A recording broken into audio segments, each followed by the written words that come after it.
Buena luna, seres de la noche. Bienvenidos a un nuevo episodio de Nunca apagues la luz. Hoy quiero compartir con todos vosotros uno de los casos más terroríficos que conozco. En 1973 se estrenó en Estados Unidos una película cuyo nombre conoceréis seguramente, un título que su sola mención produce escalofríos. Estoy hablando de El Exorcista. Miles de personas acudieron a las salas de cine para ver aquella terrorífica película, pero gran parte de ellas tuvieron que salir aterrorizadas por aquellas imágenes en las que una niña sufría las consecuencias terribles de una posesión demoníaca. La película se basó en una novela del mismo nombre escrita por William Peter Blatty, quien a su vez se basó en un caso de exorcismo real, el caso de un niño de 14 años quien en 1949 había sufrido una posesión demoníaca. Es el caso de Robbie Mannheim. Antes de comenzar, quiero darte unas breves directrices, como siempre, para que disfrutes al máximo de este episodio. Lo primero que tienes que hacer es relajarte, buscar un lugar donde estés cómodo, como tu cama, en tu habitación, en el sofá, en el lugar favorito del salón, desde donde puedes ver ese pasillo oscuro que hay al fondo de la estancia. Y algo muy importante, en la oscuridad es probable, muy probable, que no estés solo ni seguro. Por tanto, nunca apagues la luz. Robbie Mannheim es el seudónimo de un niño de 13-14 años aproximadamente de edad que vivía con su familia en Maryland, Estados Unidos, y que fue supuestamente poseído por un demonio en la década de 1940. El historiador Thomas B. Allen fue quien escribió sobre el exorcismo de Mannheim, y él mismo fue quien acuñó este seudónimo, y el motivo de esto era muy sencillo, porque los testigos de la posesión real querían guardar la verdadera identidad del chico. Según dicen, parece que Robbie no recordaba su supuesta posesión tras el exorcismo, y las personas cercanas a él querían que así continuara siendo. La historia, más allá de lo que nos contaba la película, solo se conoce a través de otros testigos. Más de 40 personas confirmaron haber presenciado la verdadera posesión de Mannheim. El arzobispo de la localidad ha eludido en diversas ocasiones la entrega de los documentos oficiales, pero hoy, sin embargo, conocemos todos los detalles gracias a Thomas B. Allen, quien 40 años después consiguió que el padre Halloran, uno de los 9 jesuitas que asistieron a Bowden, el principal exorcista, le facilitara un diario del exorcismo. Este escrito fue hallado en 1978 durante las obras del Hospital de los Hermanos de los Pobres de San Luis, en una de cuyas habitaciones, clausurada hasta esa fecha, se produjo el exorcismo último y definitivo de Robbie. El documento está compuesto por 26 páginas mecanografiadas en las que se recogen los testimonios de nada más y nada menos que 48 personas que asistieron a la víctima y contemplaron de cerca su endiablado estado. El caso Mannheim, o el caso de Robbie Mannheim, o el exorcismo de Mannheim, como queráis llamarlo, comienza en 1949, en concreto en la ciudad de Cottage City, en Maryland, en los Estados Unidos, en una entrañable casa en la que vive un matrimonio con su hijo Robbie Mannheim, cuyo nombre es un seudónimo, ya que tras realizar el exorcismo se prefirió mantener el anonimato por parte de todos los testigos que lo presenciaron. Y junto con la familia también vive la abuela del niño. Es muy habitual que a la familia les visite una tía cercana llamada Harriet, la cual era espiritista y estaba muy convencida de la vida después de la muerte. Era una persona que habitualmente estaba en contacto con seres del más allá, o por lo menos eso aseguraba ella. Esta tía tan excéntrica, con esos gustos tan particulares, poco a poco fue introduciendo al pequeño Robbie en el mundo de la Ouija, el cual pasó de practicarlo esporádicamente junto a su tía a utilizarlo en solitario como un juego más. Tiempo después de que el niño empezara a realizar esas poco convenientes prácticas, comenzaron a suceder cosas extrañas en el hogar. Un sábado por la noche, los padres del niño habían salido a cenar y Robbie se quedó solo en la casa con su abuela. De pronto, ambos escucharon una serie de arañazos en las paredes. Al principio pensaron que se trataba de ratones, pero tras la llegada de los exterminadores, estos les aseguraron que no había nada en la casa. Mientras todo esto pasaba, cada noche se volvían a escuchar una y otra vez los rasguños en las paredes. Aparte de estos hechos, comenzaron a ocurrir otro tipo de sucesos que podrían considerarse más dentro de lo que se conoce como fenómeno poltergeist y que además afectaba directamente al hijo de la familia, a Robbie. Mesas y objetos comenzaron a moverse solos por la casa de forma esporádica. Se comenzaron a escuchar sonidos extraños en la habitación de Robbie, como el ruido incesante de una gotera de agua o una especie de oscuros lamentos.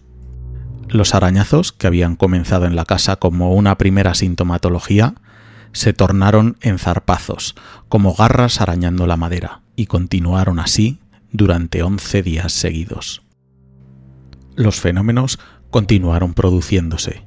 En la habitación de la abuela había un crucifijo, el cual aseguran se movía constantemente como si alguien quisiera sacarlo de allí. Era como si alguien tratara de golpearlo por detrás de la pared, lo cual hacía que el crucifijo se tambaleara y vibrase constantemente. Con el paso de los días, Robbie, al irse a dormir, empezó a escuchar pasos junto a su cama y aseguraba sentir, además, la presencia de alguien sobre él.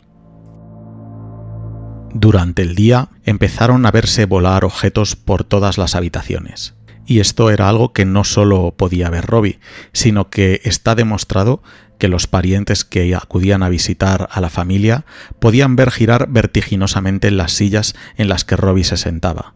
Él insistía en que no era culpa suya, que no tenía nada que ver y que él no estaba haciendo nada. Mientras la familia convivía con estos fenómenos paranormales, el 26 de enero fallece la tía de Robbie. Fue allí cuando el niño decidió usar el tablero de la Ouija para ponerse en contacto con ella. Fuera esta o no la causa de la posesión, el hecho es que la actividad paranormal comenzó a producirse a su alrededor sin interrupción desde entonces. Con el tiempo, el carácter de Robbie comenzó a cambiar, se volvió más retraído y oscuro. Por otro lado, los fenómenos continuaban y la familia se comenzó a preocupar, tanto que decidió llamar a un pastor luterano, el reverendo Luther Miles. Este pastor creía en la parapsicología y creía que se trataba de un caso de poltergeist, de que era el niño que de alguna manera u otra era el responsable de estos fenómenos. El pastor llevó al niño a su residencia los días 17 y 18 de febrero y efectivamente los objetos de la casa del pastor se comenzaron a mover y caer al suelo violentamente. En un momento determinado durante la estancia con el padre Luther, la fenomenología llegó a tal punto que una de las noches, para que el niño se relajara, decidieron acostarlo y junto con él su abuela y su madre se metieron en la cama. De pronto el colchón levitó y colcha y sábanas completamente estiradas se elevaron ante sus ojos como si algo invisible tirara de las esquinas. El padre Luther, al ver que no podía comprender lo que le pasaba al niño, decidió dejarlo en una clínica de salud mental para que fuera atendido debidamente. El joven debía ir a 3 sesiones, sin embargo, solo fue a 2. Se cree que los padres no quisieron que su hijo estuviera en una clínica de salud mental, pues los pacientes por lo general eran maltratados y los tratamientos eran casi inhumanos. Entonces, el pastor, al ver la negativa de los padres para tratar a su hijo en la clínica, les aconsejó que llamaran a un sacerdote católico, pero no sin antes pasar una última noche junto al crío. Esa misma noche, el reverendo fue testigo directo de la aterradora fenomenología que rodeaba a Robbie. Sobre el pecho del niño aparecieron unos arañazos en forma de letras como si alguien los hubiera trazado desde dentro con un cuchillo, y esto llevó al padre Luther a pensar por primera vez y a comentar a la familia la posibilidad de un exorcismo. Para los que desconozcan un poco el tema, quiero comentar que la posesión demoníaca se manifiesta progresivamente de 3 formas. Primero, la infestación. El demonio actúa contra la materia circundante y produce fenómenos telequinéticos de toda índole. Luego viene la segunda fase, que es la obsesión, que atormenta a la víctima sin hacerla perder el conocimiento, pero de un modo bastante evidente. Y por último, la tercera y más peligrosa fase, la posesión. Invade el cuerpo de la persona y lo trata como si fuera propiedad suya. Para el padre Luther, para el pastor Luther, Robbie estaba a punto de pasar a la tercera fase, a la fase de la posesión. De ahí la insistencia del pastor para que la familia contactara con un sacerdote católico, ya que, según sus palabras, los sacerdotes católicos entienden de estas cosas, refiriéndose a posesiones y exorcismos. La familia finalmente visitó la iglesia de San Jaime, en Montmaryland, y fue donde entraron en contacto con un sacerdote recientemente ordenado llamado Edward Hughes. Al principio, este se limitó a darles agua bendita y unos cirios consagrados, ya que son remedios infalibles contra el demonio. Pero el padre, a pesar de esta actitud, quedó profundamente preocupado, ya que la primera vez que recibió al joven en su despacho sucedieron hechos extraños, como por ejemplo que el teléfono de la mesa se movía solo con una mirada del chico, o que también comenzó a hacer un frío espantoso en la habitación que llegó a asustar al sacerdote. Finalmente, el padre Hughes decidió visitar al chico en su casa. Al parecer, Robbie estaba en la cama, en estado de trance, y le recibió diciéndole en latín: «Hola, sacerdote de Cristo. Sabes que soy un demonio. ¿Por qué me molestas?» Precisamente, según el Rituale Romanum, el ritual que se utiliza para los exorcismos, aprobado por el Vaticano, la capacidad de hablar o de entender una lengua extranjera desconocida anteriormente por la persona es una de las características más típicas de la posesión.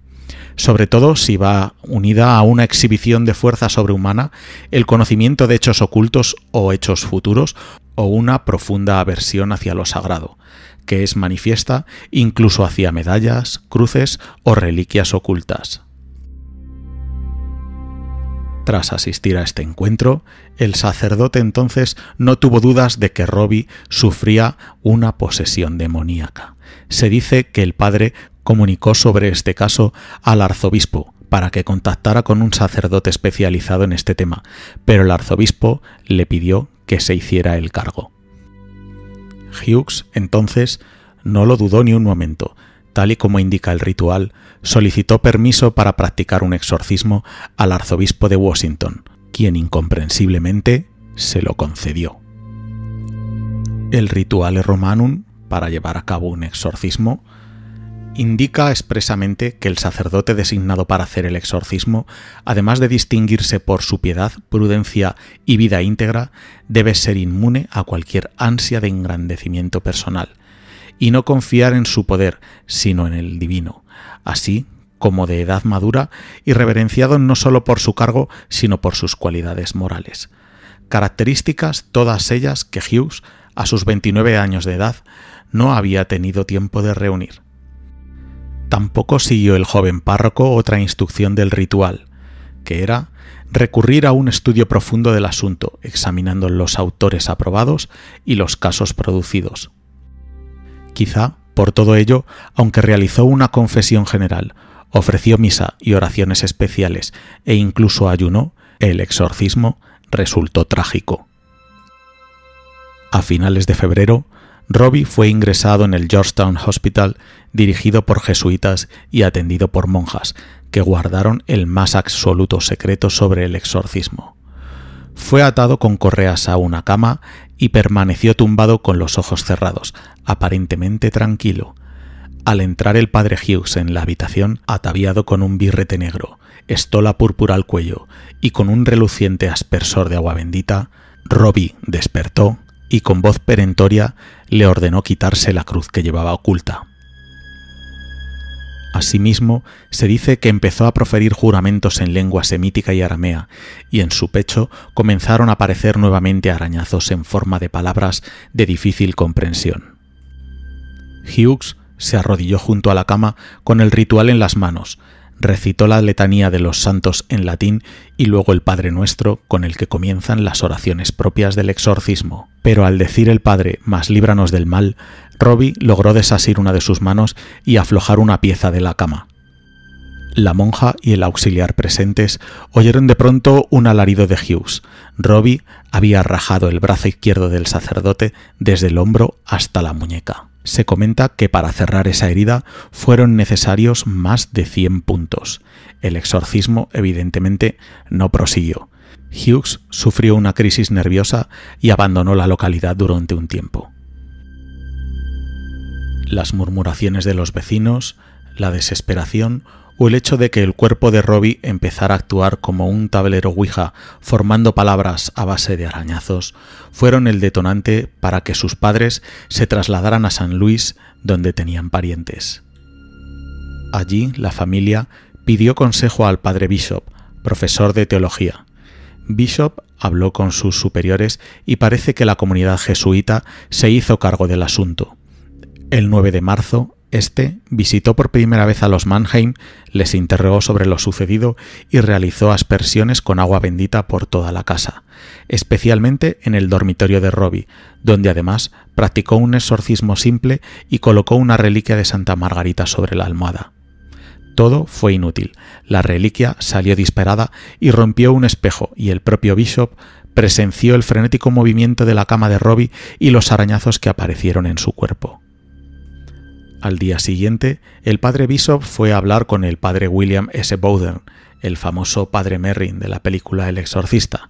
Se trataba de un jesuita de 52 años, responsable de la iglesia de San Francisco Javier, y considerado como un hombre santo para quienes le conocían. Por indicación expresa del arzobispo Reiter, habría de ser el padre Bowden quien llevara a cabo el exorcismo. El 10 de marzo, por la noche, Bishop y Bowden hablaron con Robbie y rezaron el rosario con él. El niño parecía tranquilo, pero en cuanto le dejaron solo en su habitación, volvió a gritar pidiendo ayuda.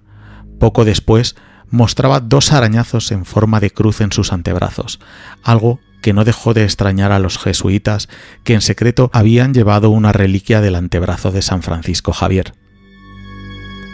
Los sacerdotes calmaron a Robbie y le bendijeron, pero en cuanto le abandonaron, Robbie volvió a sufrir una gran crisis durante la cual una biblioteca de 25 kilos se movió sola colocándose ante la puerta de su dormitorio.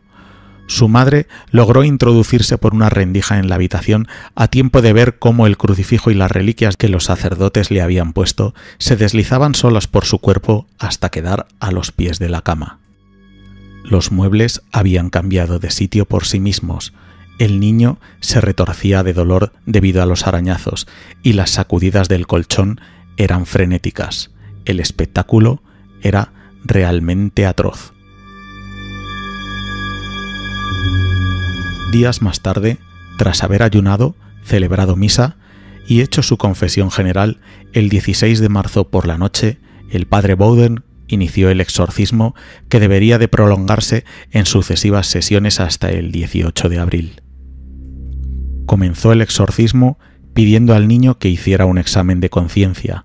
Luego fue en busca de toda la familia y de los otros sacerdotes, el padre Bishop, que debería escribir el diario, y el padre Halloran, de 26 años, cuya fuerza era necesaria para sujetar al poseso. Tras rociar con agua bendita la cama, que no dejaba de moverse en todo momento, comenzó a leer las letanías del ritual, que decían lo siguiente: Yo te ordeno, espíritu impuro, seas quien seas, junto con todos tus asociados que han tomado posesión de este siervo de Dios, que por los misterios de la encarnación, pasión, resurrección y ascensión de nuestro Señor, me digas mediante alguna señal tu nombre, el día y la hora de tu partida. Inmediatamente, ronchones rojos y arañazos cruzaron la garganta, los muslos, el estómago, la espalda y el rostro de Robbie. En su pecho apareció la palabra Hell, infierno, como una especie de escarificación con letras abultadas hacia afuera y de la que emanaba unos pequeños hilillos de sangre. Sobre el escaso vello púbico del niño también se dibujó la letra X y la palabra go, del inglés ir. Bowden interpretó que el demonio se iría en 10 días, ya que la letra X en el alfabeto romano significa 10, y que asimismo abandonaría el cuerpo a través de la orina o los excrementos. En lo primero se equivocó, en lo segundo no, pues en cada sesión de exorcismo salían de Robbie grandes cantidades de orina maloliente. A partir de ese día, la lucha contra el mal fue ganando la batalla.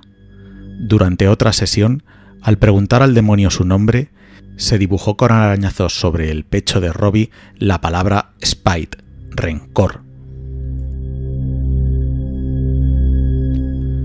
Durante el día, Robbie era un muchacho normal, algo característico de los posesos, pero solo durante los periodos de crisis, que a veces duraban horas y que, salvo en raras ocasiones, se presentaron siempre de noche, parecía ser otra persona. Chillaba, ladraba, reía diabólicamente, insultaba y maldecía al oír las plegarias o el nombre de Jesucristo. Al ir avanzando el exorcismo, comenzó a hablar con una voz profunda, ronca y a volverse más violento. Gritaba obscenidades a los sacerdotes, les acusaba de terribles actos sexuales y les escupía. Su delgado cuerpo se arqueaba tanto que podía tocarse la cabeza con los dedos de los pies. Cantaba melodías que desconocía, agitaba los brazos desesperadamente y en cuanto se veía libre de ataduras, soltaba violentos puñetazos.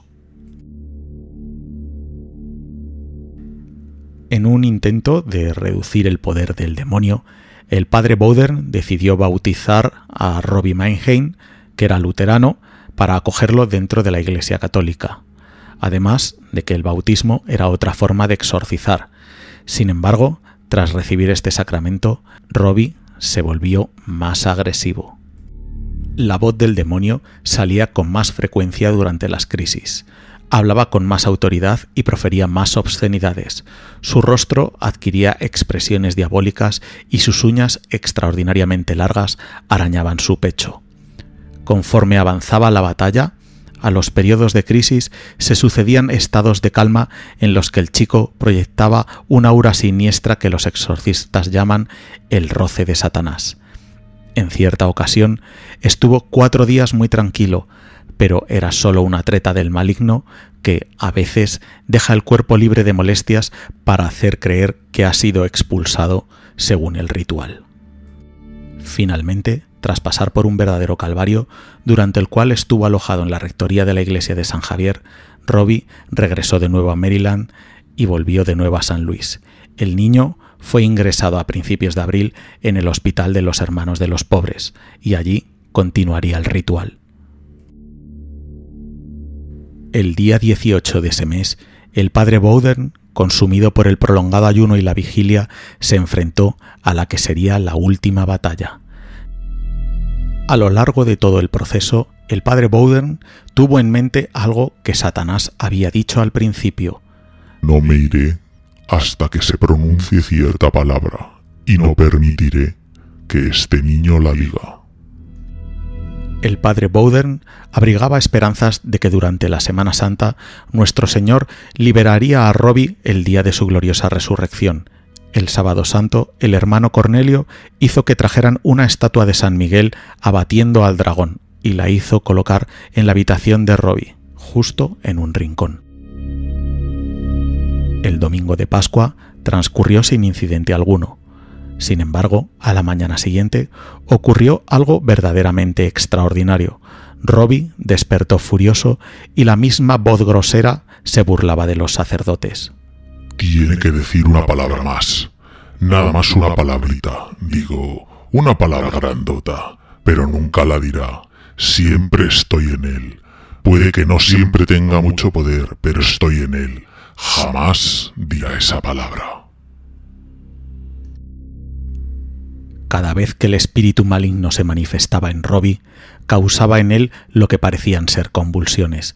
La voz del chico, en esas ocasiones, se distinguía por su tono cínico, áspero y diabólico. A lo largo de ese día, el padre Bowden y sus ayudantes escucharon esa misma voz. Esa noche, sin embargo, algo cambió. Una voz completamente distinta surgió de Robbie.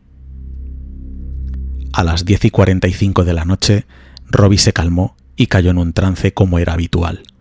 Sin embargo, los que estaban en la habitación quedaron sorprendidos cuando escucharon una voz completamente diferente emanando del chico. Aquella voz no provocaba miedo ni asco, sino confianza y esperanza. En un tono claro e imponente, un personaje majestuoso dijo: «Satanás, Satanás, soy San Miguel, y te ordeno, Satanás, y a los otros espíritus malignos que dejen este cuerpo en el nombre de Dominus, inmediatamente, ahora, ahora, ahora». Robbie explicó más tarde lo que había visto. San Miguel apareció como un hombre muy hermoso, con cabello ondulado que se agitaba en la brisa mientras se encontraba rodeado de una luz blanca radiante. En su mano derecha sostenía delante de él una espada sinuosa y ardiente, y con su mano izquierda apuntaba hacia una fosa. El joven describió cómo sentía surgir el calor y también ver al diablo reír mientras resistía a San Miguel. Lo que ocurrió a continuación muestra claramente que el demonio quedó superado en este campo de batalla espiritual con la abrupta aparición de su némesis angelical. San Miguel se volvió hacia Robbie y sonreía al hablarle. Sin embargo, la única palabra que el chico escuchó mientras estaba en el trance fue la que su verdugo había jurado que no le permitiría decir: Dominus. Con aquella única palabra, Robbie había quedado libre al fin. Después de estos espeluznantes eventos, Robbie pudo llevar una vida normal. Con el tiempo se casó y le dio el nombre de Michael, Miguel en castellano, a su primer hijo en honor del arcángel guerrero que acudió a su rescate en un momento de apremiante necesidad. El padre William Bowdern permaneció como pastor de San Francisco Javier hasta 1956. Si bien podría parecer que su vida continuó tan bien como de costumbre, lo cierto es que no fue así. Sus familiares relatan que hasta su fallecimiento en 1983, a la edad de 86 años, este heroico sacerdote continuó sufriendo mental y físicamente como resultado de lo que tuvo que sobrellevar durante este exorcismo. Realmente un caso espeluznante, el caso de Robbie Mannheim, que dio lugar a la película del Exorcista. Realmente es una historia que pone los pelos de punta, sobre todo porque es algo que ha sucedido en pleno siglo XX, finales del siglo XX. No estamos hablando de creencias medievales que hayan sucedido a gente inculta, sino finales del siglo XX. Seguramente ahora veréis la película con otros ojos. Quizás esos mismos ojos que os están mirando desde el otro lado de la habitación, o quizás desde debajo de la cama. Pero espero que no hayas cometido la estupidez de quedarte a oscuras. En la oscuridad es probable, muy probable, que no estés solo ni seguro. Por tanto, nunca apagues la luz.